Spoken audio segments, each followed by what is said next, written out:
আমাদের নামাজ, আমাদের রোজা, আমাদের ইবাদত এগুলোকে মিজানের পাল্লায় উঠালে কোনো ওজনই হবে না।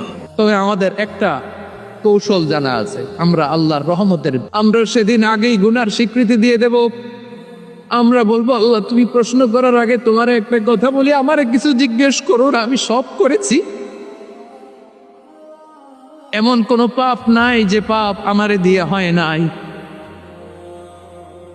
তোমার রহমত দিয়ে তুমি জান্নাতে পাঠাবা, তোমার দয়ায় জান্নাতে যেতে চাই, আমল দিয়ে না। পারবেন বলতে?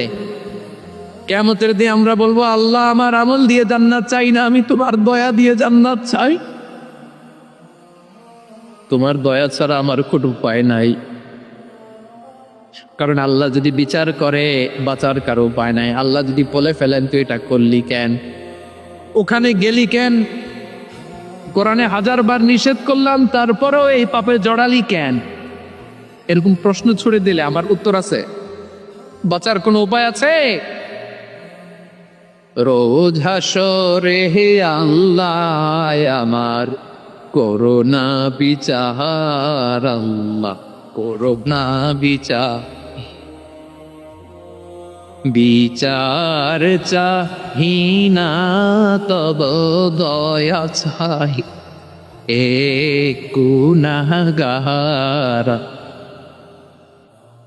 করোনা বিচার। আপনার আমল দিয়ে জান্নাতে যাবেন? কি দিয়ে যাবেন?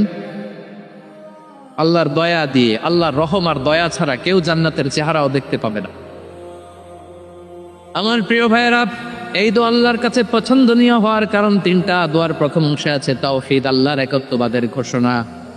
এই দোয়ার দ্বিতীয় অংশ আছে তাসবিহ, আল্লাহর প্রশংসা সূচক বাণী। এই দোয়ার 3 নাম্বার অংশ পাপের স্বীকৃতি। তাহলে আমরা সবাই গুনাহগার, আমরা আল্লাহর কাছে পাপের স্বীকৃতি দিয়ে বলবো, ও আল্লাহ ইন্নী কুনতু মিনাজ জালিমিন, আমরা জুলুম করেছি, পাপ করেছি, অন্যায় করেছি, আল্লাহ বুঝতে পারি নাই, শয়তানের ওয়াসওয়াসায় করে, বন্ধুর পাল্লায় পড়ে, নফসের খায়েশ মিটাতে যে আল্লাহ করে ফেলেছি। তুমি গুনাহ না মাফ না করলে আমাদের গুনাহ মাফ করার দ্বিতীয় কেউ নাই, ঠিক কিনা বলেন?